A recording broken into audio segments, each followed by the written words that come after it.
अस्सलाम वालेकुम स्टूडेंट्स, उम्मीद है आप खैरियत से होंगे। बच्चों बिस्मिल्लाह पढ़ें, दुरूद शरीफ पढ़े, फिर हम आगाज़ करते हैं। बिस्मिल्लाहिर्रहमानिर्रहीम। अल्लाहुम्मा सल्ली अला मुहम्मदिन व अला आलि मुहम्मदिन कमा सल्लैता अला इब्राहीम व अला आलि इब्राहीम इन्नका हमीदुम मजीद। अल्लाहुम्मा बारिक अला मुहम्मदिन व अला आलि मुहम्मदिन कमा बारकता अला इब्राहीम व अला आलि इब्राहीम इन्नका हमीदुम मजीद। रब्बि इश्रह ली सदरी व यस्सिर ली अमरी वहलुल उक़दतम मिन लिसानी यफ़क़हू क़ौली। रब्बि ज़िदनी इल्मा रब्बि यस्सिर वला तुअस्सिर व तम्मिम बिल खैर। बच्चों हम रेशोज़ पढ़ रहे थे, रेशोज़ की कैलकुलेशन आपको सिखाई थी और आपके ज़िम्मे लगाया था कि यार बच्चों आपकी मेहरबानी रेशोज़ पढ़ लें, रेशोज़ की कैलकुलेशंस कर लें। तो मैंने कहा कि यार बच्चे अकेले ही लगे रहें, तो उस्ताद भी थोड़ा सा लग पड़े तो खैर है, अच्छी बात है, थोड़ा सा बूस्टर मिल जाएगा आपको। और ये one of the most difficult you can say है कैलकुलेशन तमाम क्वेश्चंस में। वालेकुम सलाम। तमाम क्वेश्चन में से जो सबसे मुश्किल ज़रा सी कैलकुलेशन है वो इस क्वेश्चन के अंदर है, और वो ये है स्प्रिंग 2016 का क्वेश्चन जो हम करने जा रहे हैं। यार बेटा ब्लैक मार्कर चाहिए मुझे, ये मिक्स मार्कर नहीं चाहिए।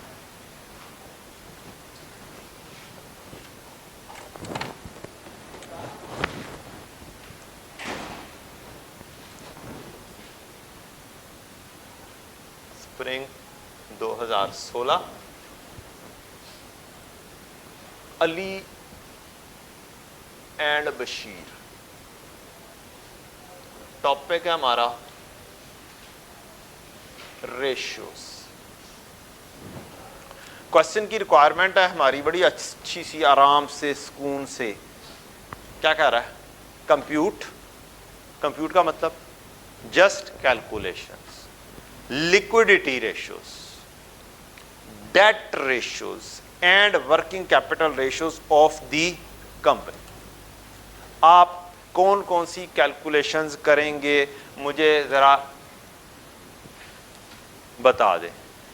एक स्टूडेंट है, वो उठता है और लिखता है current ratio, quick ratio, return on capital employed, जो उसका दिल कर रहा है वो उसने लिखना शुरू कर देना। और दूसरा स्टूडेंट है, हेडिंग बनाता है लिक्विडिटी।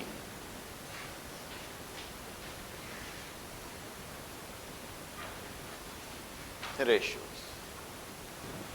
कौन सा बेहतर होगा? जो हेडिंग बनाकर बताएगा कि लिक्विडिटी रेशियोज ये हैं, वर्किंग कैपिटल रेशियोज ये हैं और डेट रेशियोज ये हैं। और जौन सा बच्चा ये नहीं बताएगा कि लिक्विडिटी कौन सी है, वर्किंग कैपिटल रेशियोज कौन सी है और तीसरी कौन सी कही, डेट रेशियोज कौन सी हैं, समझे, उसके मार्क्स कटेंगे। और एग्जामिनर बड़ा बुरा मनाता है, कहता है बच्चों को यही नहीं पता कि कौन सी रेशियो कौन सी है। इसके सॉल्यूशन के ऊपर जाएं, जस्ट एग्जामिनर कमेंट्स पढ़ें। क्या करें? सॉल्यूशन पर जाएं और इसके एग्जामिनर कमेंट्स पढ़ें।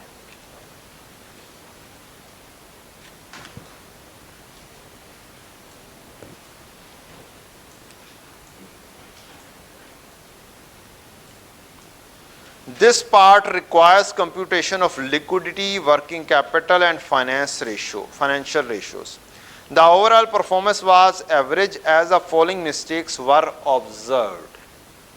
While computing interest cover ratio, interest amount on long-term loan was not added in arriving at profit before interest and tax. Means PBIT मालूम सही नहीं किया. Inventory days were computed using closing inventory instead of average inventory. Debtor days were computed using total sales instead of credit sales. In calculating creditor days, cost of goods sold was used instead of purchases. Many candidates didn't compute the gearing ratio. और इसमें कहीं और किसी और question में जहाँ पर इस तरह की बात की गई होगी ना, वहाँ पर उसने लिखा होगा कि बच्चों को यही नहीं पता लिक्विडिटी कौन सी, करंट कौन सी और कौन सी। इससे अगले क्वेश्चन पर आए, डेयरी फूड्स पर।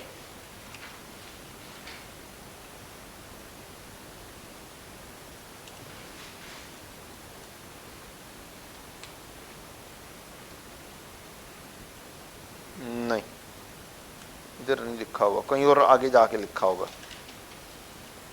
ठीक है जी, तो बहरहाल हम चलते हैं इसकी कैलकुलेशंस की तरफ।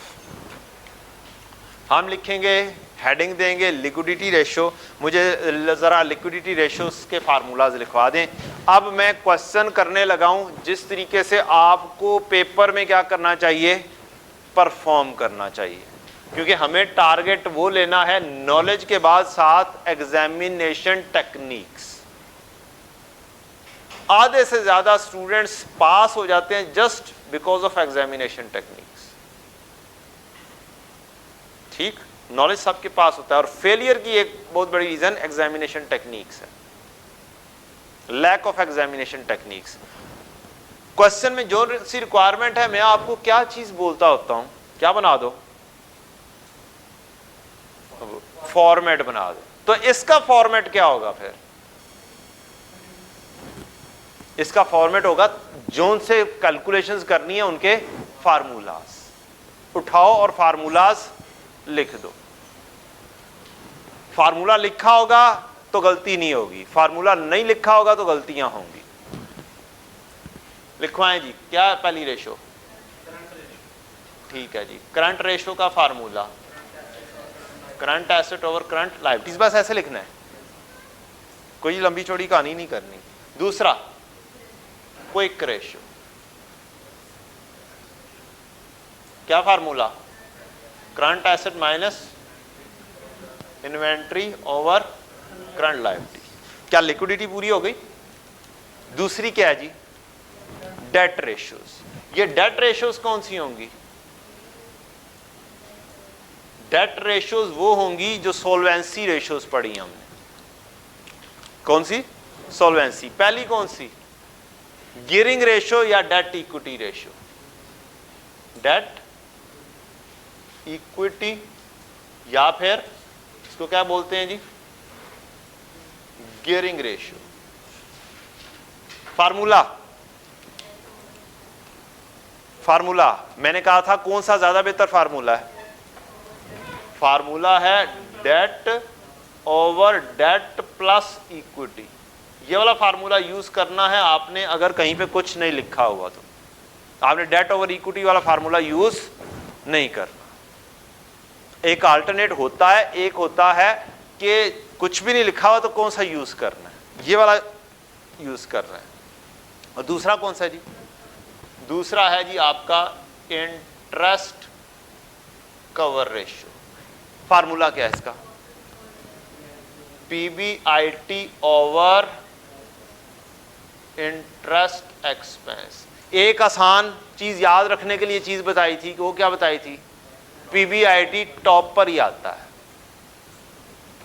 न्यूमरेटर के तौर पर ही आता है। कोई फार्मूला ऐसा नहीं है जिसमें PBIT बॉटम पर गया और सिवाय एक आधे इनवर्स करने के फार्मूले के।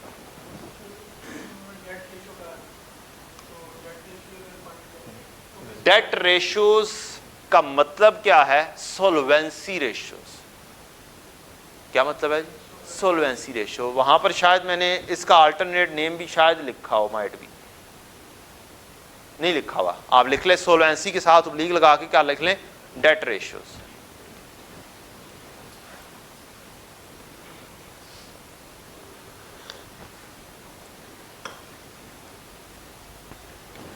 ठीक है जी, नोट्स के अंदर साथ लिख ले डेट रेशियोज। नेक्स्ट क्या चीज है, वर्किंग कैपिटल रेशियोज। कौन कौन सी रेशियो कैलकुलेट करेंगे,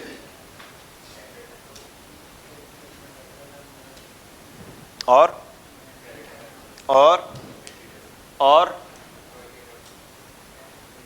मैंने आपको कहा था वर्किंग कैपिटल रेशियो कहा हुआ है और उसने कुछ भी नहीं पूछा, तो फिर आप कौन सी मालूम कर देंगे, डेज वाली। एक ही चीज के क्या हैं, दो नाम है, वर्किंग कैपिटल साइकिल भी आपका निकलेगा।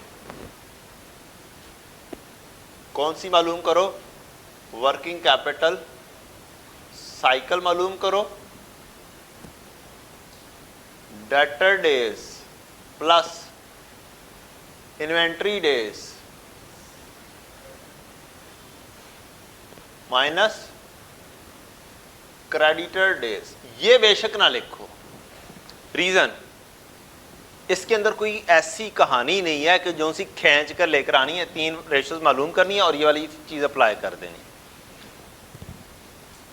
डेटर डेज का फार्मूला क्या जी? नॉर्मल फार्मूला टर्नओवर का क्या है? प्रॉफिट एंड लॉस की आइटम क्या होगी? टॉप पर। नॉर्मल रूटीन फार्मूला में ये क्या है? डेज। क्या कर दो उसके उलट करोगे। अब बताओ फिर क्या आएगा? डेटर ओवर, डेटर कौन से? Average over net credit sales. एक नेट करना है, एक क्रेडिट ही लेनी है, इनटू 365। या मंथ्स में आंसर कर लो तो भी ठीक हो जाएगा, गलत नहीं होगा। वीक्स में करना चाहते हो वीक्स में कर दो, गलत नहीं होगा, लेकिन रूटीन में डेज मुस्तामल है। अगली चीज इन्वेंट्री डेज।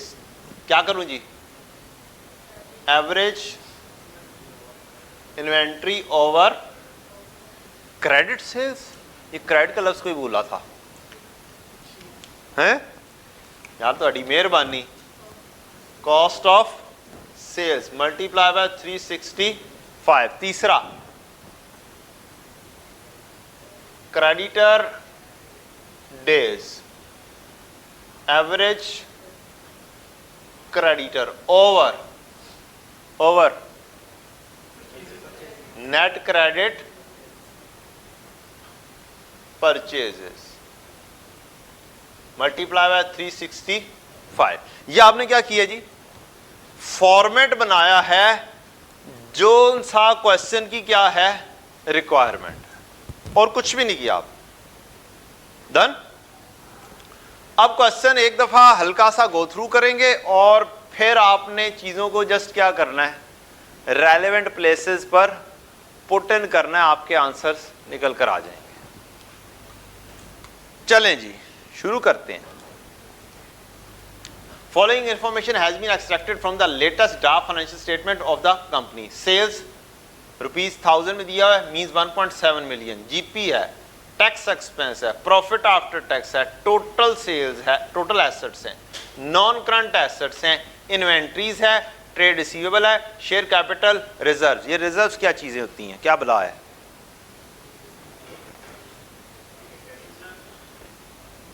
Retained earnings. कोई और स्पेशल रिजर्व क्रिएट किया हुआ है, जैसे होता है ना एनपीओ के अंदर हम करते हैं क्या, रेस्ट्रिक्टेड, किसी पर्पस के लिए अलहदा कर लेना पैसे। इसी तरह से रिजर्व, कैपिटल रिजर्व भी होता है। क्या होता है जी? कैपिटल रिजर्व होता है और एक होता है रेवेन्यू रिजर्व। ये statement of changes in equity की कहानियां दोबारा से डिस्कस कर रहा हूं। क्या होता है जी? एक कैपिटल रिजर्व और एक रेवेन्यू रिजर्व। रेवेन्यू रिजर्व में क्या क्या चीज आ जाएगी आपकी? एक रिटेन्ड अर्निंग आ जाएगी और एक जनरल रिजर्व आ जाएगी। ऐसी चीजें जिनमें से आप डिविडेंड दे सकें वो क्या कहलाएगा? Revenue reserve. और ऐसी जिनमें से डिविडेंड ना दे सकें वो क्या कहलाएगा? Capital reserve. तो रिक्वेशन सरप्लस में से आप डिविडेंड नहीं दे सकते, क्या कहलाएगा?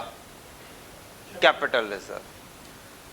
शेयर प्रीमियम, उसमें से डिविडेंड नहीं होता, उसमें से डिविडेंड नहीं होता। कौन सा reserve? Capital reserve. Share capital है की है भाई, थोड़ी मेहरबानी नहीं है, रिजर्व नहीं है का, एक शेयर कैपिटल ही है। ठीक है, हर एक नहीं कर देना। डन हो गया जी। तो रिजर्व्स कोई भी इक्विटी का part. Long term debt at the rate of 9% 750। Following additional information is also available. 80% of sales are on credit sales मिल गई, ऊपर सेल्स है ये 80%। क्या यहां पर ये लिखा हो सकता था 20% ऑफ सेल्स ऑन क्रेडिट? ये भी हो सकता था। ये भी हो सकता था 20% सेल्स ऑन कैश, ये भी हो सकता था। 30% कोई भी रिलेशन हो सकता था। एक मैथ का पुट्ठा किस्म का भी रिलेशन हो सकता है। Cash sale is 20% of credit sales. ये मैथ का क्या हो सकता है? पुट्ठा किस्म का रिलेशन हो सकता है। अब मैं जो मैंने मिसाल दी है ना, पहले मैं उसको बता दूं इस पुट्ठे किस्म के कैलकुलेशन को, और फिर हम क्वेश्चन के ऊपर आते हैं। मैंने क्या बोला है जी? Cash sale is 20% of credit sales. अगर इस किस्म की कहानी होगी तो गौर से पढ़ना अक्सर मकसद है। स्टूडेंट क्या गलती करता है? 20% लेता है, टोटल सेल्स को उठा के 20% करता है, बाकी क्रेडिट सेल्स कर देता है। हालांकि लफ्ज क्या यूज हुआ है? 20% of credit sales. Assuming total sale है ₹1500। तो अब क्रेडिट और कैश के अंदर जब बाइफर्केशन करनी है, आप कहेंगे cash plus credit is equal to 1500। अब रिलेशन ऐसे बनाओ, ये क्या है? 20% ऑफ क्रेडिट सेल्स, और ये क्रेडिट सेल्स, ये हो गया 1500। और ये क्या बन जाएगा? 1.2 ऑफ क्रेडिट सेल्स, 1500 यहां से क्रेडिट सेल्स निकलेगी, 1500 तकसीम 1.2। आंसर दें। फिर ऐसे काम किया जाएगा इक्वेशन बनाकर। सिर्फ और सिर्फ एक वर्ड की वजह से ये इक्वेशन बनानी पड़ेगी आपको, अदरवाइज तो सीधा सीधा सा कुछ स्टूडेंट करेंगे 1500 जरा 20, 300 और 1200 सेपरेट करके क्वेश्चन सॉल्व कर देंगे। 1250 क्रेडिट सेल्स आती है और कैश सेल्स फिर कितनी बनेगी? 250। और जिस स्टूडेंट को ये नहीं पता होगा, गौर से नहीं पढ़ेगा, वो क्या करेगा? 1500 को 20 से मल्टीप्लाई करेगा, 20% से क्या आ जाएगा? 300 और 1200 की वो कैलकुलेशन करेगा। चलें जी, ओपनिंग इन्वेंट्री कितनी है जी? 1 lakh. 40% of current liabilities comprises of trade payable. अब आपने जल्दी जल्दी क्या करना है? इसमें से चीजों को एक्सट्रैक्ट करना है और उधर लेकर जाना है। क्या करना है? आपके पास हैं 5 मिनट। कितने हैं? 5 मिनट। 5 मिनट में पूरा क्वेश्चन आपके सामने है, फार्मूलाज आपके सामने है, खींचे निकाल कर लेकर जाएं। ढूंढें। मैंने चूज वो वाला क्वेश्चन किया है जो जरा सा टेढ़ा किस्म का है, सीधा सीधा सा नहीं है, क्योंकि मैंने करवाना है।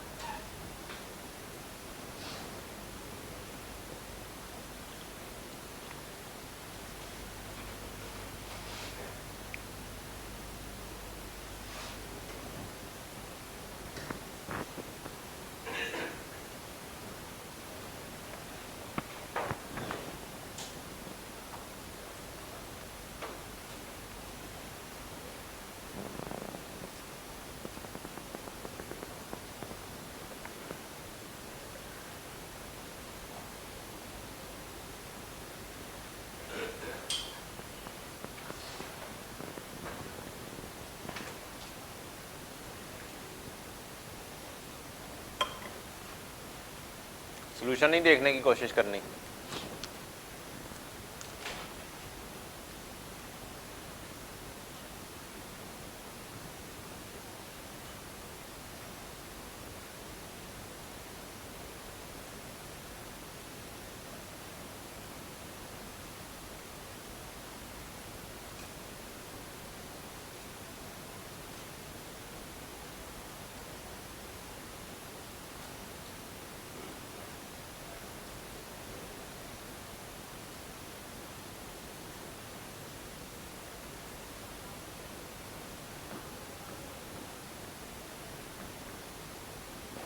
बड़ा मज़ेदार क्वेश्चन है, टेस्टी किस्म का।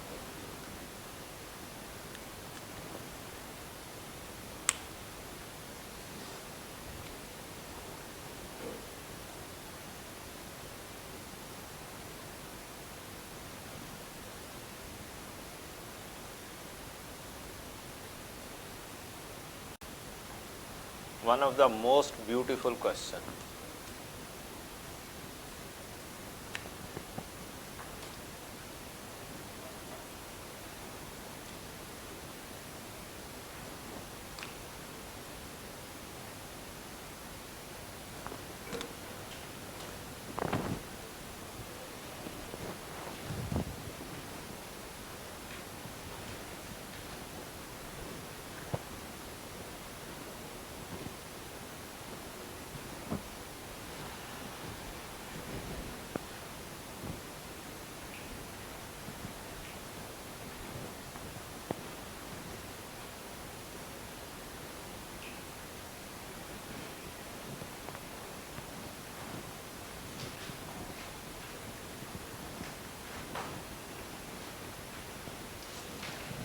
स्टूडेंट्स को चाहिए कि मेरिट सर्टिफिकेट की तैयारी शुरू कर दें,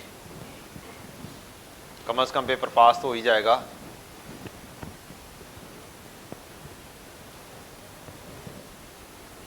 और अगर आ गया मेरिट सर्टिफिकेट तो वारे न्यारे हो जाएंगे, आपका सीवी एक बहुत अच्छी सी चीज़ के साथ मुज़य्यन हो जाएगा, मेरिट सर्टिफिकेट। और जो ये समझते हैं कि हम तो मेरिट सर्टिफिकेट के अहल ही नहीं हैं जी, हाँ जी, हाईएस्ट नंबर, कोई पेपर फेल नहीं होना चाहिए, तमाम पेपर्स में 70% गालिबन मार्क्स होने चाहिए, जितने पेपर आप दे रहे हैं। आप एक भी पेपर दे के ले सकते हैं, इसका ये मतलब नहीं है, मैं कतई नहीं कहूँगा कि आप सिर्फ एक पेपर दो।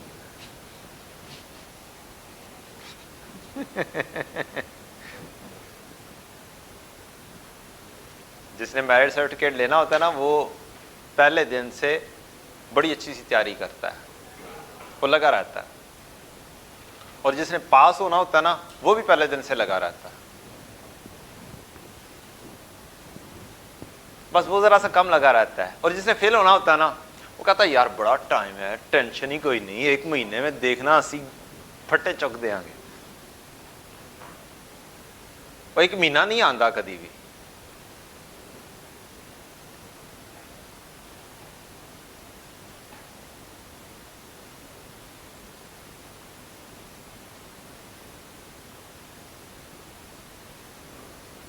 चीज़ों को एनालाइज करना सीखें, देखना सीखें, चीज़ों को निकाल दें, रफ वर्क करके निकाल दें।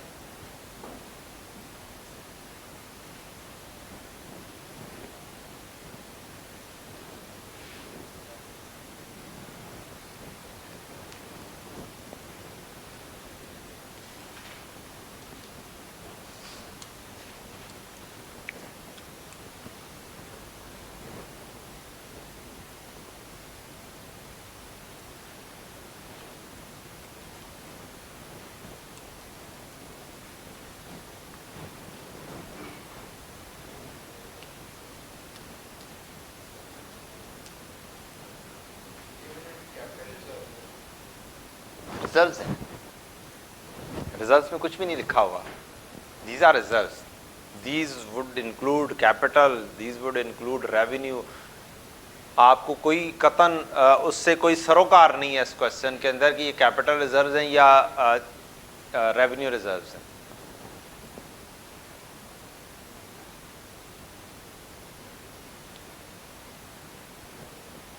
वो बताने का मकसद ये नहीं था कि आप कंफ्यूजन का शिकार हो जाएं कि अब यहाँ पे कौन से लेने हैं, सारा इक्विटी है यहाँ पे, आपको सिर्फ इक्विटी ही चाहिए और कुछ भी नहीं चाहिए।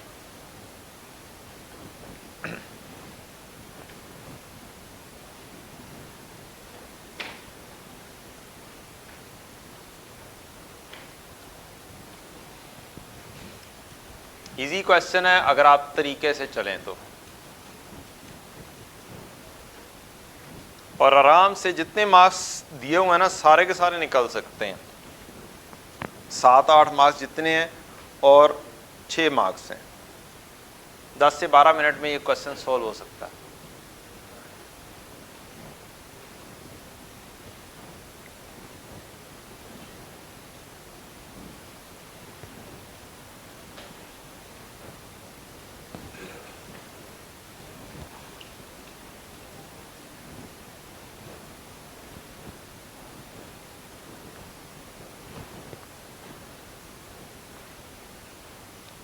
हाँ जी, करूं शुरू? दिमाग लगाया कोई?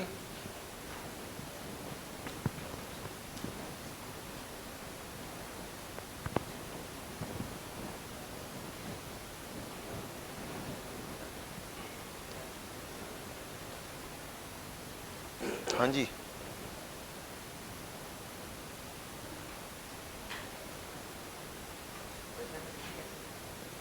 किसमें? किसको?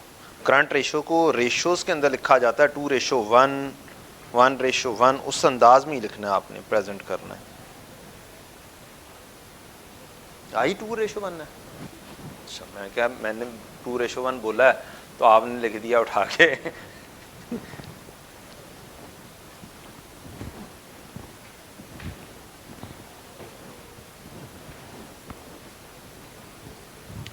ले जी, मैं शुरू करने लगा हूं क्वेश्चन। पेपर पर्सपेक्टिव में किस तरीके से आपको पेपर में क्वेश्चन को उठाना है जहां पर चीज़ें सीधी सीधी सी बयान नहीं की गई हैं। क्या सीधी सीधी सी डाटा दिया हुआ है या मालूम करना पड़ेगा? बोलें जी, आपको सीधा सीधा सा डाटा नहीं दिया हुआ। क्या सेल्स लिखी हुई है? बोलें जी, क्या आपने ये पढ़ लिया कि 80% सेल्स क्या है, क्रेडिट पर है? बोलें, क्या क्रेडिट सेल्स पूरे हमारे फार्मूलाज में यूज हो रही है? बिल्कुल हो रही है, ये क्रेडिट सेल्स है ना। तो यहां पर क्या फार्मूले में ऐसे लिखा जा सकता है 1700 का 80% जी, और वैल्यू भी निकाली जा सकती है।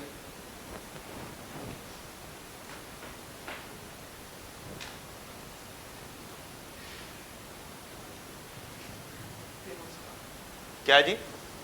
1360। ये मैंने लिख दिया बेटा जी 1360 एक चीज पहले नंबर पर जो चीज मेरे सामने मौजूद है। अच्छा जी, अगली चीज यहां पर ही आप देखें, क्या आपके सामने कॉस्ट ऑफ सेल्स मौजूद है? यहां पर कॉस्ट ऑफ सेल्स मौजूद नहीं है, लेकिन सेल्स और जीपी मौजूद है। सेल्स और जीपी का डिफरेंस क्या होगा? क्या कॉस्ट ऑफ सेल्स होगा? अभी मैंने चीजें स्टार्ट की हैं। क्या किया? चीज स्टार्ट की है। तो सेल्स और जीपी का डिफरेंस 1700 और 545 क्या हो जाएगा आपका? Cost of sales. क्या इसके अंदर फिल इन हो सकता? 1700 माइनस 545। ये लाजमी नहीं है कि आप लिखो कि ये सेल है, ये जीपी है, तो ये आंसर आया है। कॉस्ट ऑफ सेल्स बता दें 1155। क्या ये वाली इंफॉर्मेशन भी हो गई है? अच्छा, अब आप यहां पर शुरू हुए थे डेटर्स। आप देखिए कोई डेटर्स अवेलेबल हैं? ट्रेड रिसीवेबल 600 है, उठाएं। ये तो साइड पे करें ना, तू रेशो, तू तो जा, तू तो मुकम्मल हो। एक रेशो मुकम्मल मीन्स आपका आधा मार्क्स तो कम से कम मुकम्मल। 1 2 3 4 5 6 7 8 एक हिसाब से रेशोस हैं हमने जो सिलेक्ट किए हैं। मार्क्स हैं 6, इसका मतलब है तकरीबन रफली 0.75 मार्क्स एक रेशो का बन गया। ठीक, आंसर बन जाएगा। क्या बना? 61 डेज। अच्छा, क्या क्वेश्चन में ही क्रेडिटर्स मौजूद हैं या क्रेडिटर से नीचे कुछ बात लिखी हुई है? 40% of current liabilities comprises trade payable. 161, ये नहीं 161। क्रेडिटर्स अवेलेबल नहीं है, करंट लायबिलिटीज हैं जिसका रिलेशन दे रहा है। करंट लायबिलिटीज भी नहीं है। इट मीन्स करंट लायबिलिटीज मालूम करोगे तो क्या आएगी, ट्रेड पेबल्स आएंगे। इसको तो फिलहाल आप नहीं मालूम कर सकते। Average inventory, cost of sales आ गई है। एवरेज इन्वेंट्री, क्या आपको इन्वेंट्री का डाटा यहां पर दिया गया? ओपनिंग इन्वेंट्री 1 लाख है। क्या यहां पर कहीं पे भी इन्वेंट्री मौजूद है? ये क्लोजिंग इन्वेंट्री होगी। ये 100, ये 850 रुपीज 1000 में। हम किस में काम कर रहे हैं? रुपीज 1000 में। तो क्या एवरेज इन्वेंट्री आराम से कैलकुलेट हो सकती है 100 प्लस 850 डिवाइड बाय 2 करके? और क्या ये दूसरी रेशो भी चलती हो सकती है? लाजमी नहीं होता तुसी इथों ही शुरू करना है, यही लब के कढ़ना है। ये हमारी गलती होती है। फॉर्मेट लिखने का मकसद क्या है? जिधर से आसानी हो रही है वो चीज करो। पेपर में फेलियर की बहुत बड़ी रीजन कि जो सी चीज आसान चीज मौजूद है हम उस तरफ जा ही नहीं रहे। मुश्किल कैलकुलेशन थी, चीज नहीं निकली, साइड पे हो गए। इन्वेंट्री नीचे इंफॉर्मेशन देखी, ये ओपनिंग है, इधर इधर इन्वेंट्री दी हुई है, एवरेज हो सकती है, कहानी खत्म कर दी। क्या आंसर आया जी? मल्टीप्लाई बाय 365 भी करना है। कितने डेज बने? 150 दिन। आपका ये क्रेडिटर बनेगा तो ये पूरा हो जाएगा। ठीक। एवरेज क्रेडिटर मालूम करने के लिए करंट लायबिलिटीज मालूम करनी पड़ेगी। नीचे क्या चीज दी हुई है? Credit purchases.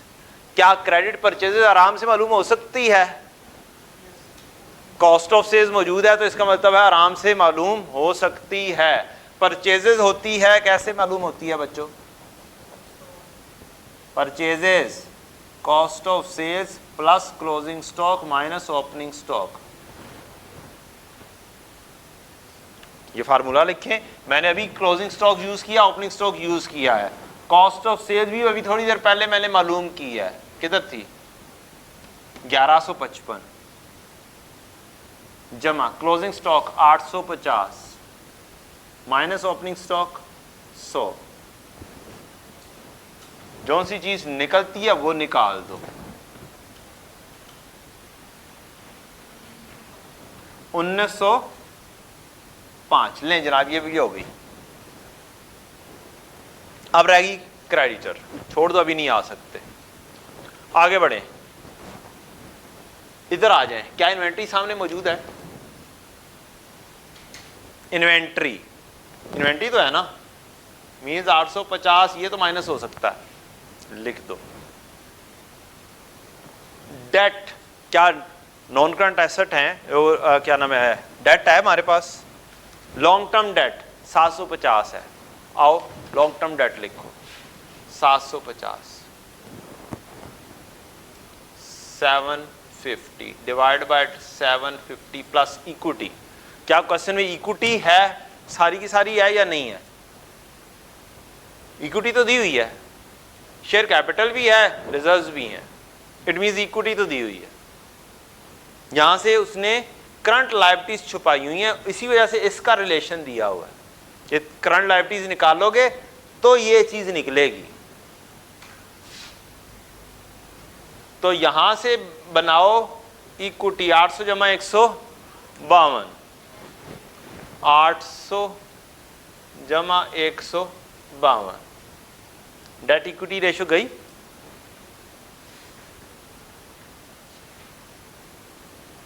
मैंने भी कोई उल्टी सीधी सी इधर उधर की कैलकुलेशन नहीं की है। जो सी चीज सामने से निकल रही है मैंने सिर्फ वो निकाल रहा हूं।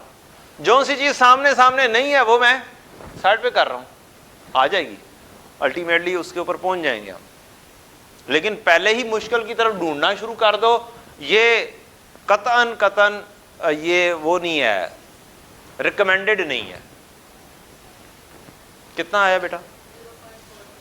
0.44 गियरिंग रेशियो 0.44 इक्वल टू 44%। नहीं,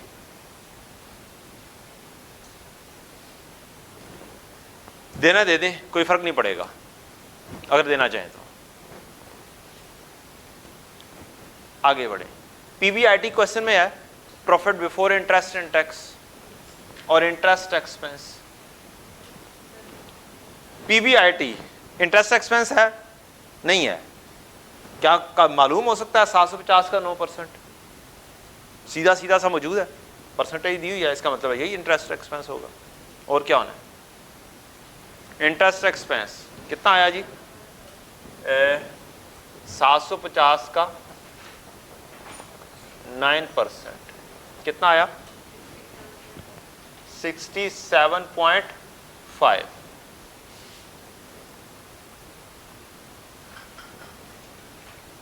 profit before interest and tax क्या क्वेश्चन में मौजूद है, प्रॉफिट आफ्टर टैक्स है, क्या है प्रॉफिट, उसमें अगर टैक्स एक्सपेंस कर दें तो क्या बनेगा प्रॉफिट बिफोर टैक्स, और उसमें मजीद इंटरेस्ट ऐड कर दें तो क्या बन जाएगा profit before interest and tax, बन जाता है।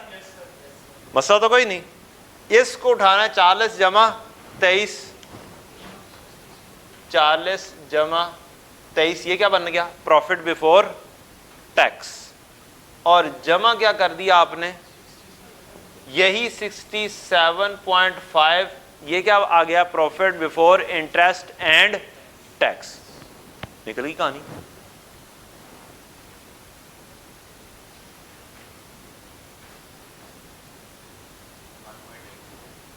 $1.93 टाइम्स, इसका आंसर टाइम्स में दिया जाता है। मैंने रेशियोज के अंदर साथ लिखा होगा कि किसका आंसर किस तरह से दिया जाता है। कहां पर चीज रह गई, क्या चीज रह गई आपकी, करंट एसेट रह गया, करंट लायबिलिटीज रह गई। करंट लायबिलिटीज आ जाएगी तो आपके क्रेडिटर्स भी आ जाएंगे।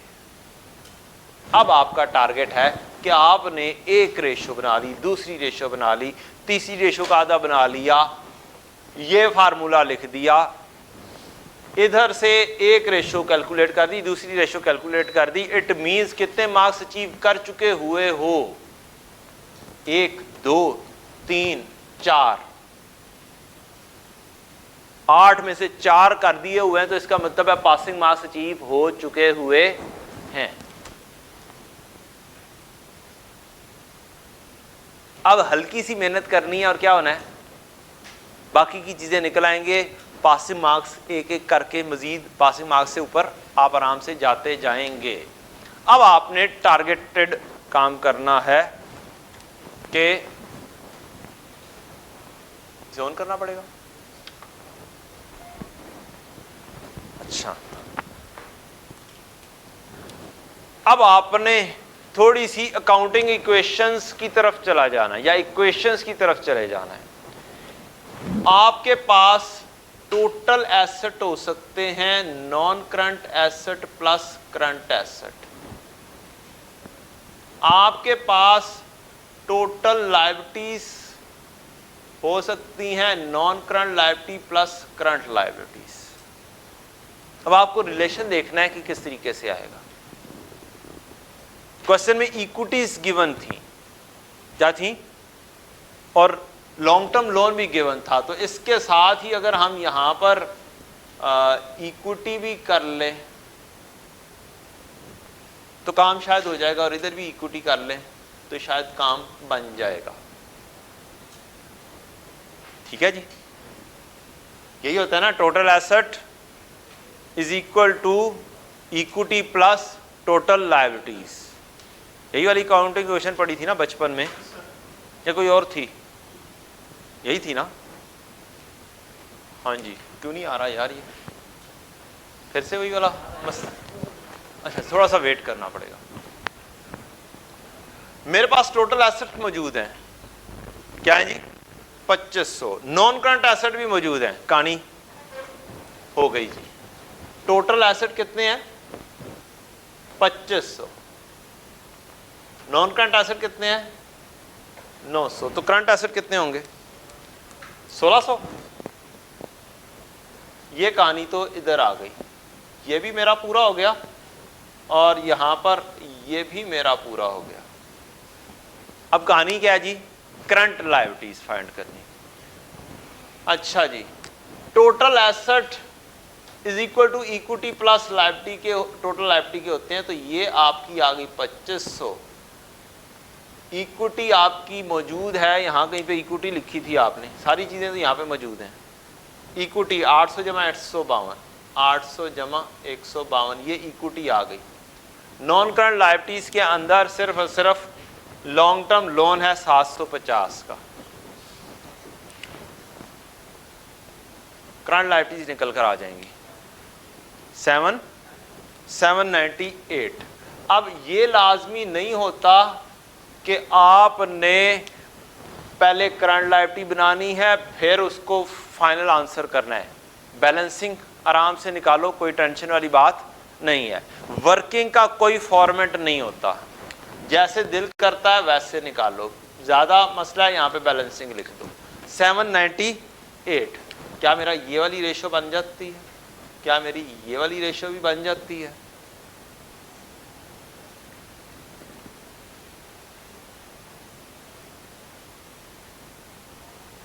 चेक कर लेना, ठीक है। क्या आया answer? 2.01 ratio 1। Current asset minus current liability divide by current liability, quick ratio 0.938 ratio 1। Average creditor, क्या पुराने क्रेडिटर हैं? कोई ओपनिंग क्रेडिटर नहीं है ना, नहीं डेटर थे। 40% of current liabilities comprises trade payable. Current liabilities आ चुकी हैं 798 का 40%।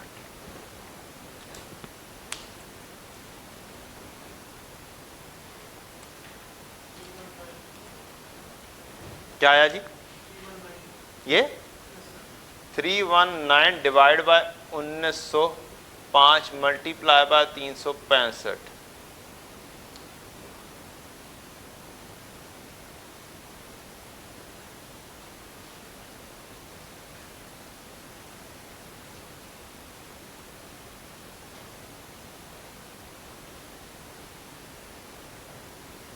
लिहाजा खुदारा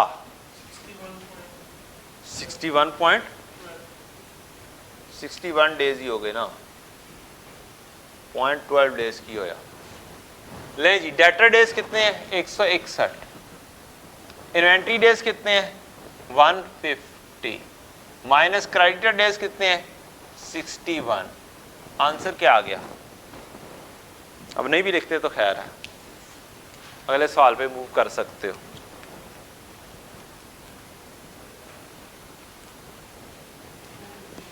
$250। ओके,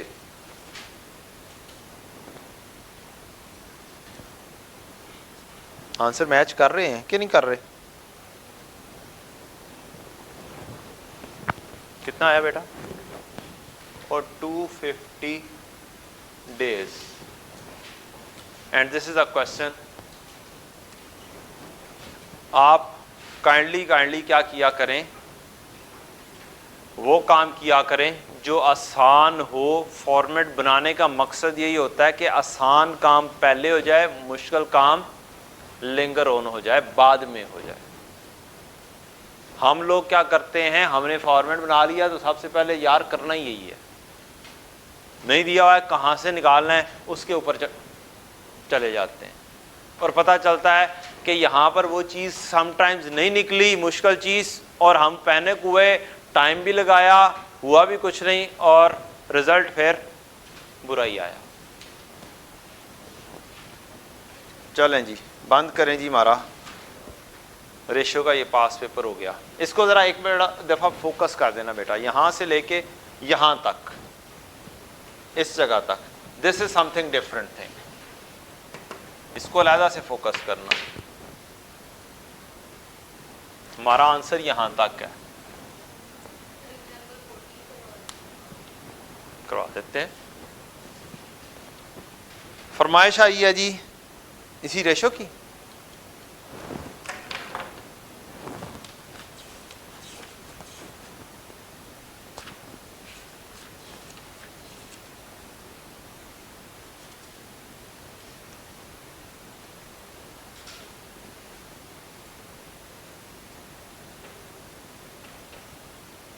14 नंबर फार्मूला लिखा था आपने।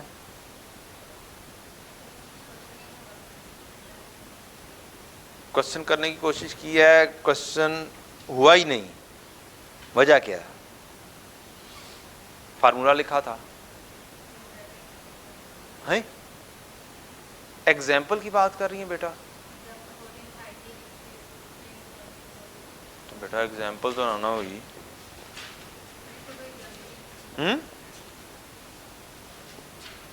पेज नंबर क्या है? 1243।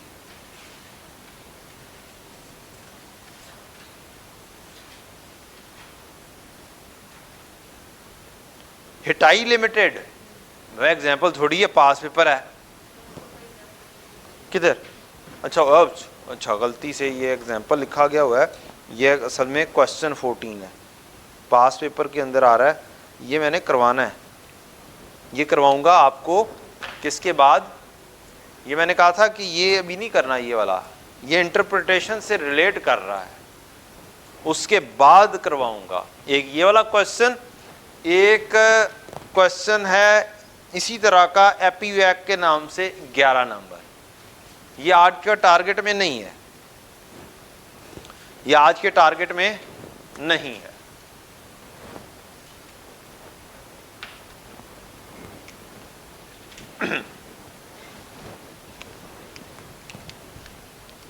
अच्छा जी, अब टाइम हमारे पास बहुत ज़्यादा नहीं है, तो ज़रा सी इंटरप्रिटेशन सीखते हैं। क्या करते हैं जी? इंटरप्रिटेशन सीखते हैं हम, कोई मुश्किल काम नहीं है।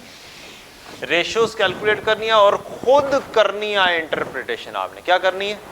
खुद आप लिखेंगे, बाद में देखेंगे कि जो मैंने लिख के दी हुई हैं उनसे मैच करती है कि नहीं करती, फिर अच्छे वाले वर्ड्स याद करेंगे। इस रेशियो से शुरू करते हैं। क्या करते हैं? हमारी रेशियो क्या आई है? 2.01:1। हम एज्यूम करते हैं इंडस्ट्री की जो एवरेज है वो क्या है?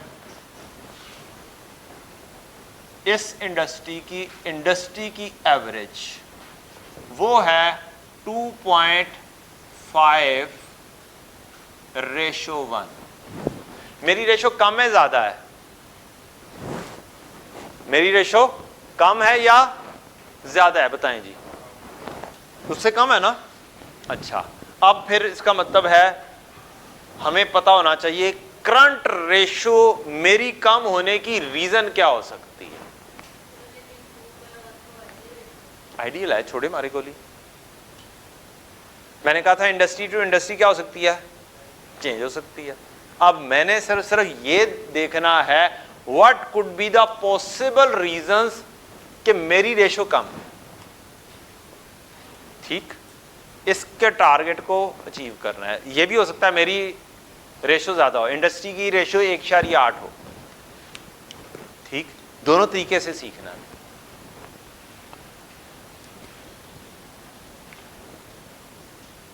पहले लॉजिक जरा सीख लीजिएगा। Current ratio, current asset over current liabilities, यही होते हैं जी। एज्यूम करता हूं ये 200/100 है, तो इसकी रेशो क्या आएगी? 2:1। अगली अजम्पशन, मैं न्यूमरेटर को 200 में 10 ऐड कर रहा हूं। ये बताएं मेरी रेशो बढ़ेगी या कम होगी? जी, मेरी रेशो बढ़ेगी। क्या हो गई? 2.01 या 2.1? 2.1:1। अगली चीज, इसी ओरिजिनल से चेंज कर रहे हैं। 200 एज इट इज रहने देता हूं, 100 में से 10 माइनस कर देता हूं। अब बताएं रेशो बढ़ेगी कम होगी? ओरिजिनल से बढ़ेगी। कितनी हुई? 2.2:1। चलें, एक और सिनेरियो है। एक सिनेरियो क्या किया मैंने, न्यूमरेटर बढ़ा दिया है। दूसरा सिनेरियो क्या किया है, डिनोमिनेटर कम कर दिया है। इन दोनों की वजह से क्या हुआ, मेरी रेशो बढ़ रही है। तीसरा सिनेरियो, 200 में 10 ऐड कर देता हूं, 100 में से 10 कम कर देता हूं या 5 कम कर देता हूं।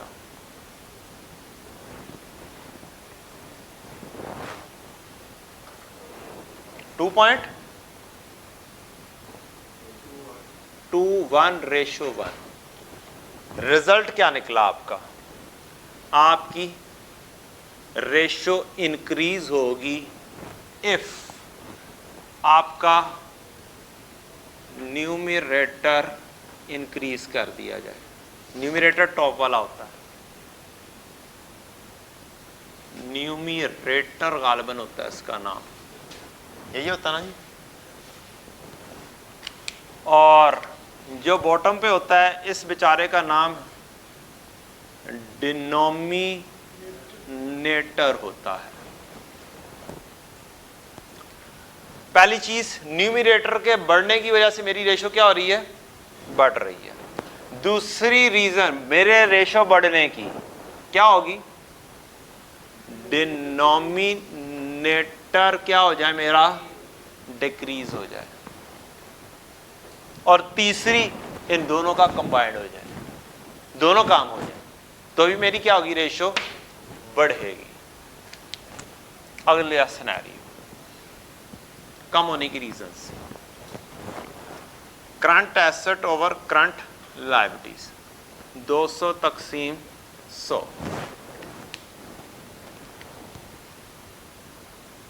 200 एज इट इज है, 100 में 10 ऐड कर दिए, मेरी रेशो क्या हो गई,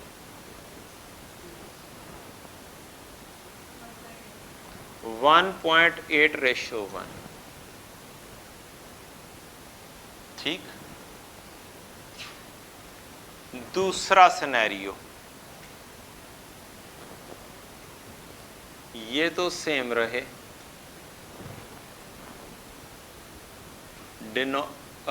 न्यूमरेटर क्या हो जाए, कम हो जाए, क्या रेशो बनेगी, 1.9:1। तीसरी चीज, ये भी हो जाए और ये भी हो जाए,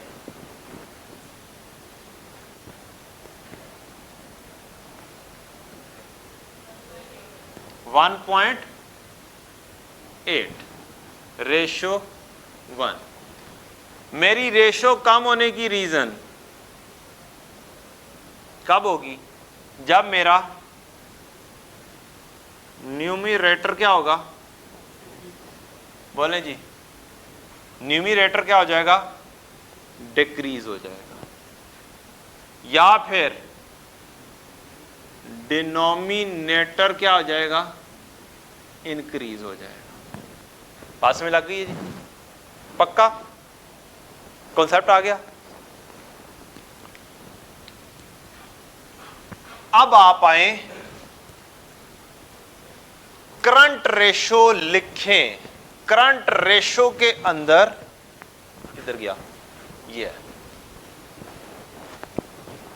अब हम इंटरप्रिटेशन की लॉजिक सीखने लगे हैं और इंटरप्रेट करने लगे हैं, और आप रीजंस बनाएंगे खुद। आप क्या करेंगे, खुद रीजंस बनाएंगे। फार्मूला क्या है जी, current asset over current liabilities.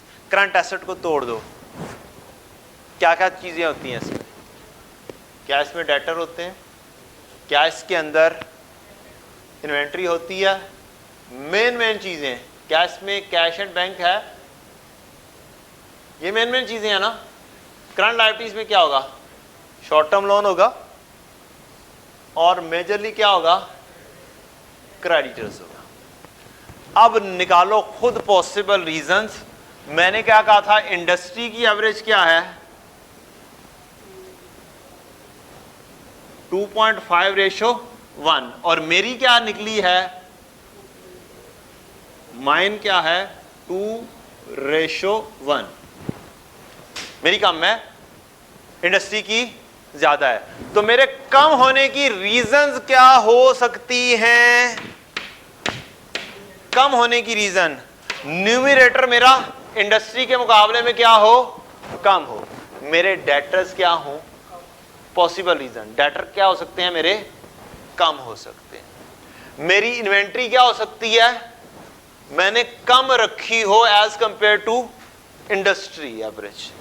मैंने कैश एंड बैंक को होल्ड क्या किया हो, कम किया हो, पॉसिबल रीजन। मैंने शॉर्ट टर्म लोन ना लिया हो एज कंपेयर टू इंडस्ट्री, या ज्यादा लिया हो, ज्यादा लिया हो। क्या लिया हो, मैंने ज्यादा लिया हो, जिसकी क्या हो जाएगी, मेरी रेशो कम हो जाएगी। मैंने क्रेडिटर्स की पेमेंट ज्यादा की हुई है, या फिर यहां पर क्रेडिटर डेज आ रहे थे, क्या थे, क्रेडिटर डेज। क्रेडिटर डेज ज्यादा होंगे तो मेरे क्रेडिटर्स क्या होंगे, ज्यादा पड़े होंगे। मैं डिले करता हूं किसको, पेमेंट करने में, तो मेरे क्रेडिटर्स क्या हो जाएंगे, ज्यादा हो जाएंगे, मेरी रेशो क्या हो जाएगी, कम हो जाएगी। ये तरीकाकार है क्या करने का, पॉसिबल रीजंस को लिखने का। आपको कुछ नहीं भी आता, रट्टा नहीं भी लगा हुआ, आप रेशियोज जस्ट सोचोगे, इस लॉजिक के ऊपर जाओगे, इसको 4 हिस्सों में तोड़ोगे, आप रीजनिंग लिख सकते हो, पॉसिबल रीजनिंग। जहां पे सिनेरियो आ जाएगा वहां पे इन्हीं पॉसिबल रीजंस में से कुछ इंटैक्ट हो रही होंगी। क्या हो रही होंगी, इन्हीं पॉसिबल रीजंस में से कुछ अप्लाई हो रही होंगी, फिर वो लिखनी होगी, सारी नहीं हो रही होंगी। समझ लग गई है जी। This is the way out to right, क्या करना, इंटरप्रेट करना। चलें इसके उलट करते हैं, क्या करते हैं, इसके उलट करते हैं। मेरी रेशो 2 है और इंडस्ट्री की एवरेज क्या है, ये है। अब क्या होगा, अब आपने देखना है ज्यादा होने की पॉसिबल रीजंस क्या हो सकती हैं। आपका न्यूमरेटर क्या हो, हाई होगा, या ये क्या होंगी, कम होंगी। यही है ना, सीख लिया ना। अगर भूल भी जाएगा तो एक से आगे जाके सोच कर सकते हो कि नहीं कर सकते हो। अगर भूल भी जाता है, फर्ज करो, कर सकते हो ना। चलें जी, मेरे डेटर क्या हो जाएंगे, ज्यादा हो जाएंगे तो रेशो बढ़ जाएगी। मींस मैं अगर कलेक्ट नहीं कर पा रहा हूं तो मेरी रेशो, करंट रेशो बढ़ेगी। मेरे अगर डेटर डेज ज्यादा होंगे तो मेरी करंट रेशो भी बढ़ेगी, क्योंकि मेरे डेटर ज्यादा हो जाएंगे। कलेक्शन देर से होगी, मींस मेरे डेटर्स किताबों में ही मौजूद रहेंगे। बात समझ लग रही है, यह है लिंकिंग, एक रेशो की दूसरे से लिंकिंग। डेटर डेज ज्यादा आपको कंपैरिजन में नजर आ रहे होंगे, आप कहेंगे एक पॉसिबल रीजन कि हमसे कलेक्शन नहीं हो रही। करंट रेशो ज्यादा होने की रीजन, इन्वेंट्री मेरे पास पड़ी हुई है, बेच नहीं पा रहा, ठीक। कैश एंड बैंक मैंने ज्यादा होल्ड कर कर रखा हुआ है। शॉर्ट टर्म लोन क्या करेंगे, कम करेंगे, ज्यादा करनी है, हमारी ज्यादा है ना। शॉर्ट टर्म लोन मेरा कम है एज कंपेयर टू इंडस्ट्री। मैं जल्दी पे कर देता हूं, इंडस्ट्री में से एवरेज है पे करने की 60 डेज, मैं 50 डेज के ऊपर पे कर देता हूं, तो इसका मतलब क्या होगा, मेरे क्रेडिटर इंडस्ट्री के मुकाबले में कम होंगे और क्रेडिटर्स मेरी किताबों में कम होंगे, जिसकी वजह से रेशो मेरी क्या हो जाएगी, बढ़ जाएगी। समझ लग गई जी। This is the way out how to interpret. क्या करना है, सिंपल एक फार्मूला लिखना है, उसको क्या कर देना है, तोड़ देना है। आप अपनी सारी की सारी क्या कर सकते हैं, इंटरप्रिटेशन बना सकते हैं, लेकिन हमें लॉजिक को क्लियर करके उसके बाद अच्छे अल्फाज को क्या करना है, मुंतखब करना है, जो पास पेपर से एक्सट्रैक्टेड हो। ठीक, वो मैंने बनाकर दे दिए हुए। अगली रेशो बताएं जी, रिटर्न ऑन कैपिटल एम्प्लॉयड। बताओ जी formula, profit before interest and tax over average capital employed. तोड़ सकते हो इसको? कैसे तोड़ोगे? Sales minus cost of sales minus expenses, operating expenses, not interest. ठीक है जी, ऑपरेटिंग एक्सपेंसेस डिवाइडेड बाय क्या आएगी, equity plus long term loan. इक्विटी को 2-3 हिस्सों में तोड़ लो, share capital, share premium, retained earning. चलो यही मेजर तो यही है ना। चलो आप कहते तो ये भी कर लेते हैं। आज ने थोड़ी मेहरबानी नहीं यार, ऐना ना करो। आपने इंटरप्रेट करना है, पॉसिबल रीजन लिखनी है, मेजर आइटम्स के ऊपर खेल लेते हैं। ना भी करो तो जस्ट इक्विटी कर लो, चलेगा। यस सर, शेयर कैपिटल कर लो, चलेगा जी। इंडस्ट्री की एवरेज है, इंडस्ट्री एवरेज है 40%, मेरा आ गया है 30%। कम है ज्यादा है? कम होने की पॉसिबल रीजन क्या हो सकती है? मैंने प्रॉफिट कम कमाया, न्यूमरेटर मेरा कम हो, यही होगी ना। मेरी सेल्स कम हो, मेरे से चीजें बिक ना रही हो। ठीक। ऑन अदर हैंड मेरी कॉस्ट ऑफ सेल्स क्या हो, ज्यादा होगी, तो मेरा प्रॉफिट क्या होगा, कम होगा। कॉस्ट ऑफ सेल्स ज्यादा होने की मेजर रीजन, सबसे बड़ी मोटी आइटम क्या होती है cost of sales? Purchases.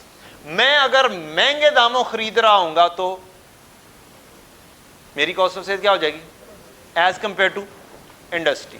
Industry पुरानी चली आ रही है, मैं बिजनेस में नया हूं, मैं बिजनेस में नया हूंगा, क्या होगा, मेरे राब्ते अच्छे होंगे, मुझे अच्छे सप्लायर्स का पता होगा, नहीं पता होगा, ऐसे ही है, मुझे सप्लायर्स का नहीं पता होगा। मैं क्या करूंगा, मैं महंगे दामों चीजें खरीदने पर मजबूर होऊंगा। तो अगर कहीं पर भी आपको बिजनेस न्यू मिले, साल पहले बना है, 2 साल पहले बना है, इसी साल में बना है, और उसकी रेशोज दी हो, तो आप बहुत आसानी से लिख सकते हैं बिजनेस न्यू है, जिसकी वजह से मैं क्या कर रहा हूं, मैं बाय हाई रेट पे कर रहा हूं, जिसकी वजह से मेरी क्या है, रेशो कम। अच्छा, बिजनेस नया है, क्या मशीनरी नहीं होगी, डेप्रिसिएशन ज्यादा होगी कम होगी, ज्यादा होगी, क्या होगी, ज्यादा होगी, उसकी वजह से एक्सपेंसेस ज्यादा होंगे, चाहे वो कॉस्ट ऑफ सेल में जा रहे हैं, मशीनरी कॉस्ट ऑफ सेल में जाती है डेप्रिसिएशन, बिल्डिंग्स वगैरह की डेप्रिसिएशन, व्हीकल्स वगैरह की डेप्रिसिएशन एक्सपेंसेस में जाती है। तो मेरे क्या होंगे, खर्चे ज्यादा, खर्चे ज्यादा होने से प्रॉफिट कम। और फिर अच्छा, अगली चीज, क्या मैं इनकी रेशो जीपी के साथ होगी, कॉस्ट ऑफ सेल्स चेंज ना हो और सेल्स का रेट मैं कम कर दूं, मेरा जीपी के ऊपर इफेक्ट आएगा परसेंटेज पे। क्यों जी, मैं पहले 100 रुपए की चीज बेचता था, 80 रुपए मेरी कॉस्ट ऑफ सेल थी, मेरा प्रॉफिट कितना था, 20%। अब मैंने प्राइस कम कर दी, 95 कर दी, कॉस्ट ऑफ सेल तो चेंज नहीं होगी बनाने की, मेरा जीपी क्या हो जाएगा, परसेंटेज कम हो जाएगी, इट मींस मेरा प्रॉफिट क्या हो जाएगा, कम हो जाएगा। अगर मैं मार्केट शेयर गेट करने के लिए मैं डेलिबरेटली अपनी प्राइसेस क्या करता हूं, कम करता हूं, मेरा परसेंटेज ऑफ प्रॉफिट कम होगा। जब मेरा परसेंटेज ऑफ प्रॉफिट कम होगा तो मेरी रेशो क्या होगी, कम होगी।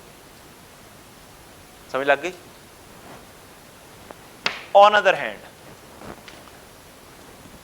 मैंने शेयर्स ज्यादा इशू किए हों, मेरी रेशो कम होगी। बोले शेयर ज्यादा इशू किए हों, सादी सी बात। मैंने लॉन्ग टर्म लोन ज्यादा लिया हो, मेरी रेशो कम होगी। कहानी क्या हो गई, खत्म। बात समझ लग गई? हाउ टू इंटरप्रेट, ये तरीकाकार है। अब अगर किसी और का डाटा भी साथ दिया हुआ है, आपका डाटा भी है, तो फिर उसमें से देखना होगा कि जनाब इनमें से 3-4 चीजों में से एक्चुअल में रीजन क्या है। निकलनी इन्हीं में सही है, निकलनी इन्हीं में सही है। आपको यह कहा कि एवरेज सेल प्राइस है एक आइटम की 50 और हम बेच रहे हैं 45 रुपए पे, बताएं कौन सी वाली ट्रिगर होगी इंटरप्रिटेशन? 4-5 की है ना मैंने। हमारी प्राइस क्या है 45, ऑन एवरेज क्या है 50।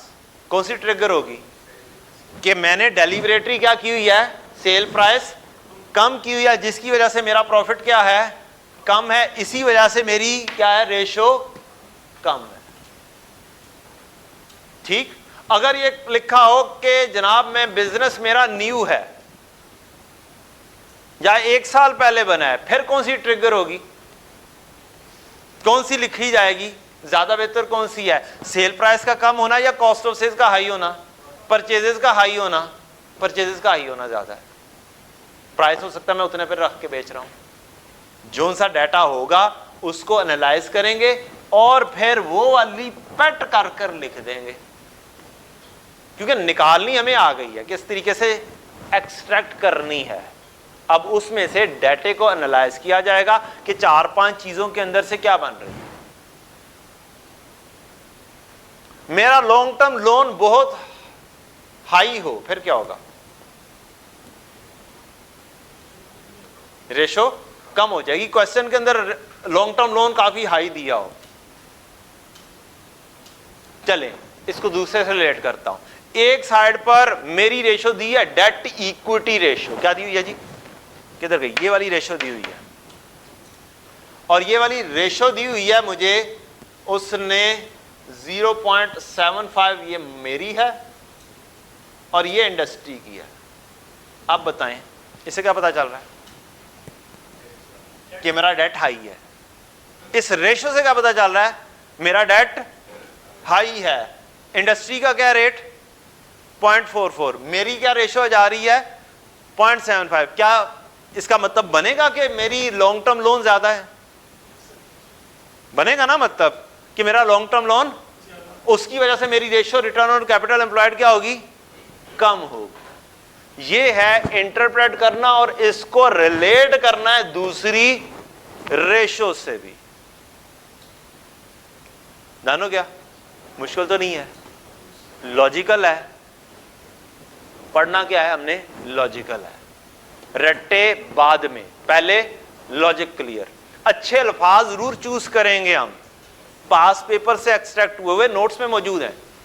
उन अल्फाज के बेसिस के ऊपर ही मैंने क्या कर दी हुई है, समरी बनाकर दे दी हुई है। अब आपने तमाम की तमाम रेशोज को फार्मूला लिखना है। एक रेशोज की बनानी है हाई की रीजंस, हाई होने की रीजंस, बाकी रेशोज डाउन होने की रीजंस बनानी है और खुद लिखनी है। क्या करनी है, एक दिन की प्रैक्टिस है, खुद लिखनी है।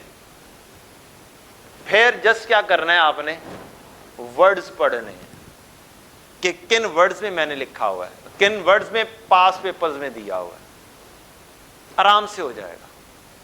एक क्वेश्चन आता है इंटरप्रेट करने का, पॉसिबल रीजन ही लिखने का, कि 2 पॉसिबल रीजंस लिख दो।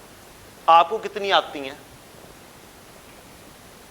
आपको कितनी आती हैं, 5 आती हैं, इनमें से 2-2 लिख दो। एक ही तरह की चीज इसके आगे रिटर्न ऑन इक्विटी भी दी हो, क्या सेम रीजंस होंगी? सिवाय लोन के, लोन वाली नहीं आ सकती रिटर्न ऑन इक्विटी में। समझ लग रही है? एक आधी रेशियोस, एक आधी इंटरप्रिटेशन के अंदर क्या आएगा? फर्क आएगा। बाकी सारी की सारी ज्यादातर क्या होंगी? कॉमन होंगी। करंट और क्विक के अंदर क्या डिफरेंस आएगा? इधर इन्वेंट्री नहीं है। अगर कोई बंदे का पुत्र यहां पर लिख देगा इन्वेंट्री हाई होने की रीजन है, उस बंदे के पुत्र को एग्जामिनर क्या कहेगा? है कि तेरा कॉन्सेप्ट ठीक नहीं है। ये है रट्टे की बरकत और ये है लॉजिक की बरकत। ठीक है जी, हमने लॉजिक के साथ चलना है, बाद में बेशक थोड़ा थोड़ा सा रट्टा लगा लेना है, लेकिन दिमाग साथ लॉजिक वाला क्लियर रखना। ठीक है जी बच्चों, चलें, थैंक यू वेरी मच, अस्सलाम वालेकुम।